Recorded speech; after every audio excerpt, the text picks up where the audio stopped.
वालेकुम वरहमतुल्लाहि वबरकातुह। उम्मीद है कि आप तमाम लोग बखैर वाफियत होंगे। माशाल्लाह आज अर्ज करेंगे कुछ वज़ू के बारे में। आप लोग बखूबी जान लें कि वज़ू में चार फ़राइज़ हैं। वज़ू में कुल कितने फ़राइज़ हैं? चार।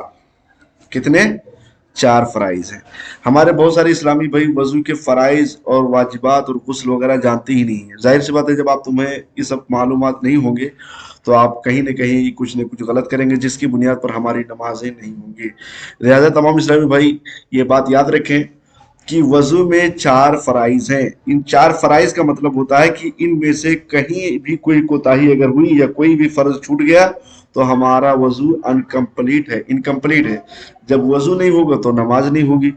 ठीक है, तो आइए जान लेते हैं वज़ू के बारे में। सबसे पहला फर्ज जो वज़ू में है वो है चेहरा धुलना। अल्लाह रब्बुल इज़्ज़त इरशाद फरमाता है, या अय्युहल्लज़ीना आमनू इज़ा कुंतुम इलस्सलाति फ़ग़सिलू वुजूहकुम व अयदियकुम इलल मराफ़िक़ि वम्सहू बिरुऊसिकुम व अर्जुलकुम इलल काबैन। अल्लाह रब्बुल इज़्ज़त इस आयत में वज़ू के चारों फ़राइज़ का तज़किरा फरमाया है। तो सबसे पहला नंबर है चेहरा धुलना। अब चेहरा धुलना कहाँ से कहाँ तक है? यानी कि ऊपर बाल उगने की जगह से लेकर के नीचे के ठोड़ी के हिस्से तक के इतना हिस्सा तक क्या करना हमको? चेहरा धुलना है। फिर एक कान की लौ से दूसरे कान की लौ तक, इस बीच में कहीं भी अगर थोड़ा भी जगह अगर बाकी रह गया तो गोया कि हमारा वजू नहीं हुआ। अब इसमें हमें यह भी ध्यान रखना है कि मान के रखिए किसी आदमी के नाक में सुराख है, किसी के और क्या कहते हैं नाक में सुराख है तो उसमें पानी पहुंचाना जरूरी है। होंठ बहुत ज्यादा बंद कर लिया जिसमें पानी ना पहुंचे तो ये भी जरूरी है कि होंठ पर पानी अच्छे से पहुंच जाए। बस वक्त कुल्ली नहीं किया होगा तो होंठ सूखे रहे होंगे, तो जो जाहिरी हिस्सा होंठ का है तो उस पर भी पानी पहुंचना जरूरी है। इसी तरीके से एक नंबर तो हो गया कि चेहरा धुलना। दूसरे नंबर पर है कोहनियों समेत हाथ धुलना। कोहनियों समेत हाथ धुलना यानी कि उंगली से लेकर के ये हमारा जो कोहनी है बीच यहां तक के हाथ धुलना, कहीं भी थोड़ा भी जगह बाकी ना रहे। अगर इसमें कहीं भी थोड़ी भी जगह बाकी रही तो हमारा वजू मुकम्मल नहीं है। ठीक है, अब बसाओ का उमूमन क्या होता है कि इस्लामी भाई अंगूठी पहने होते हैं या बड़े बड़े नाखून रखे रहे होते हैं या कोई सामान यानी कि मेहंदी वगैरह कुछ लगा लेते हैं, बहुत सारी चीजें। तो ये सब एहतियात करने की जरूरत है। अगर अंगूठी है, अंगूठी के अंदर पानी नहीं गया तो गोया कि हमारा वजू नहीं हुआ। इसी तरह बसाओ का बाद इस्लामी भाई के उंगली मिले हुए होते हैं तो ये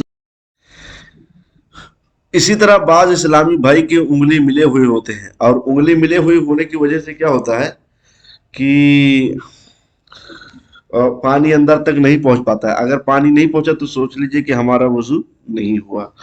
इसी तरीके से हमारे बाद इस्लामी भाई का क्या होता है कि धागा बंधे बांधे हुए होते हैं उंगली में कहीं वगैरह, तो ऐसी सूरत में भी एहतियात की जरूरत है। खैर, जहां जहां पानी न पहुंचने का इम्कान है वहां जरूर ध्यान दिया जाए और पानी पहुंचाया जाए।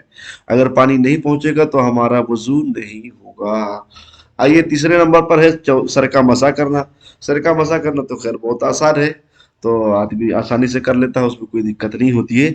चौथे नंबर पर है पैर धुलना, यानी टखनों समेत पैर धुलना। यानी कि उंगलियों से लेकर के टखनों तक और निचले तलवा वगैरह सब धुलना है, तो इसमें कहीं भी जगह बाकी नहीं बचना चाहिए। अगर थोड़ा भी जगह कहीं बाकी बच गया ना तो फिर वो हमारा वजू इनकम्प्लीट हो जाएगा। हमारे बहुत सारे इस्लामी भाई इस पर ध्यान नहीं देते हैं, और क्या होता है कोई पैर में अंगूठी पहने होते हैं, कुछ लोग धागा बांधे हुए होते हैं, जिसकी वजह से पानी अंदर नहीं पहुंच पाता। जाहिर सी बात है जब पानी अंदर नहीं पहुंचेगा तो हमारा वजू भी नहीं होगा, और जब वजू नहीं होगा तो हमारी नमाज नहीं होगी। प्यारे इस्लामी भाई ये वजू के कुछ फराइज थे चार, जो आज हम लोगों ने सीखा। इंशाल्लाह किसी दिन गुस्ल के फराइज भी सीखेंगे इंशाल्लाह अज़्ज़ वजल। ठीक है, बस इसी पर मैं अपनी बात रख देता हूँ, खत्म करता हूँ। अस्सलाम वालेकुम रहमतुल्लाहि व बरकातुहू।